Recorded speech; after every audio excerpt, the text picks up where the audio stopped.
That was the Duenna from Christmas 1964. And with us now on 4Extra, Dame Patricia Routledge. What was it like hearing that? Did it bring back memories? Extraordinary.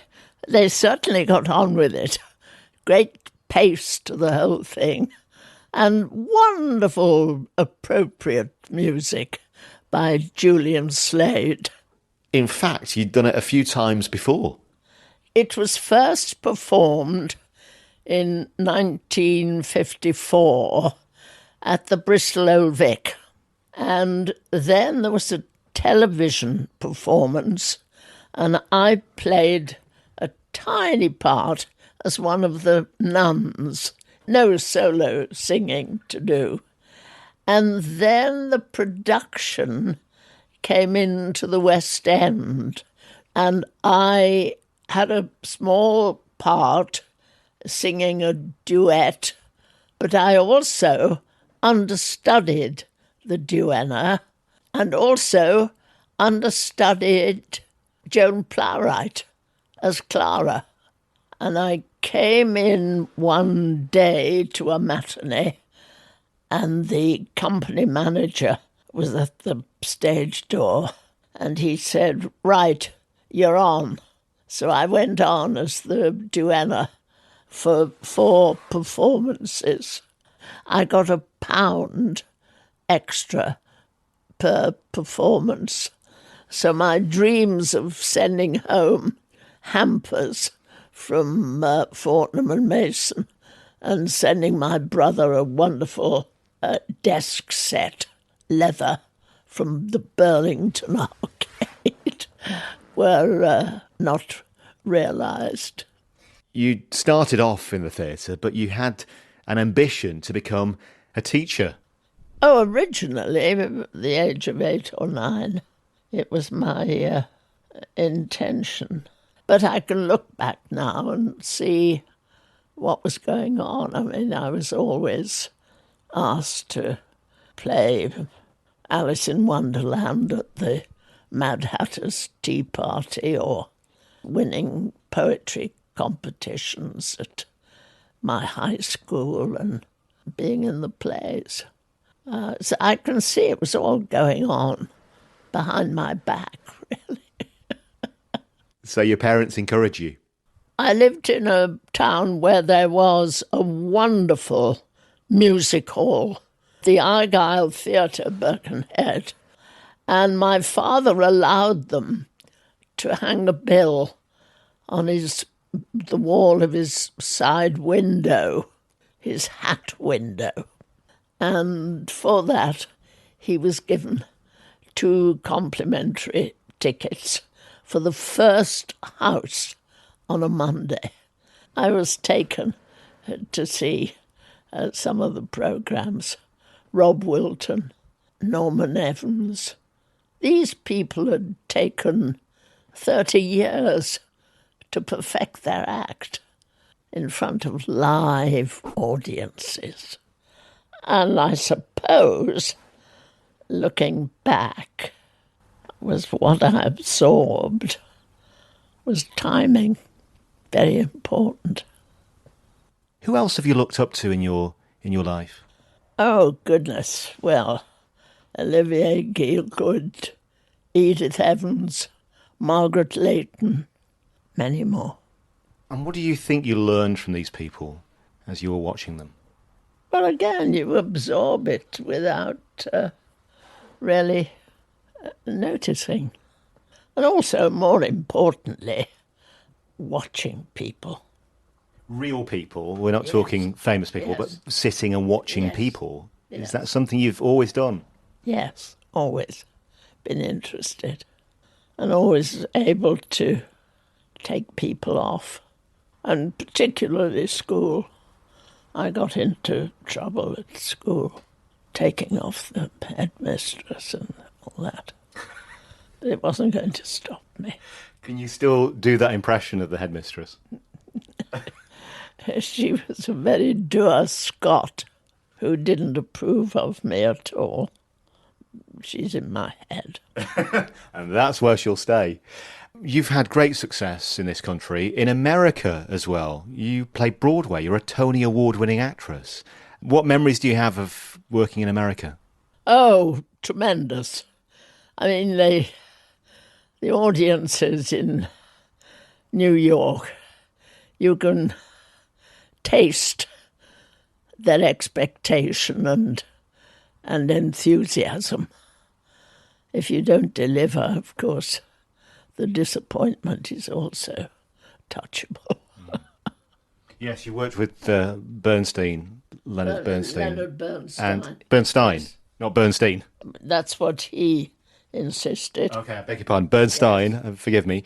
But you worked with him, and sadly it wasn't successful, but it was a great success for you, I would have thought. Yes, it was called 1600 Pennsylvania Avenue, which is the address of the White House. And we opened on a Tuesday night on Broadway and closed the following Saturday. Very hard to do a show that you know is not a success. But nevertheless, I wouldn't have missed it for anything in the world. And he and I became good friends. He would come and see things I was in when he was over here and invited me to his concerts if I was able to attend. If not, he'd invite me to his rehearsals, which were very interesting. And I guess the real highlight on Broadway was still to come. Yes, Darling of the Day was the musical that I collected a Tony for. Yes. You've gone very coy, very shy. have I? Yes. How What was it? painful. What memories do you have of winning the Tony? It was presented by Groucho Marx, who wouldn't stop talking. So it was very difficult for me to get my thank you in. No, it was a great night. What is it that's kept you going? I've been fortunate enough to do the job that brings great satisfaction in every way. You didn't get typecast either. You know, one of the things no, about you is you avoided that. say again. Oh no typecasting. Avoided that. They'd have stuck with keeping up appearances forever, but I wasn't having that, which wasn't very acceptable. What do you mean it wasn't very acceptable? What do you mean with that? You're talking in code now. Well, they like to do something until it's dead on its feet. And I always remember wonderful Ronnie Barker, and he always left when his series like Porridge and so on was at its peak, rather than hear people say, "Oh, is that still on?" I'd rather hear them say, "Oh, aren't you making any more?" Is there anything that you would have liked to have done? Anything on the list still? Well, I don't spend time regretting. I wished I'd played St. Joan. I'd have liked to have done that. George Bernard Shaw's St. Joan. Great part. What about your favourite piece of work that you've done? Is that an impossible so question? many. It's impossible. So many, really. I mean, I loved the musical, Darling of the Day. I loved The Cornies Green, wonderful play. Everything I've enjoyed. I agree with you. Everything. Yeah. You don't strike me, and you just said something a moment ago, and it confirms it, that you're not particularly nostalgic. I don't think you're the kind of person who likes to look back and dwell on the past I'm with enjoying regrets. it now I am. I can afford to look back now. But why haven't you done your autobiography then? Oh, I don't know. Laziness, really. I believe I should. I've had lots of publishers wooing me, so or to get on with it. It's all there in my head. Do you still sing? Oh, no. No.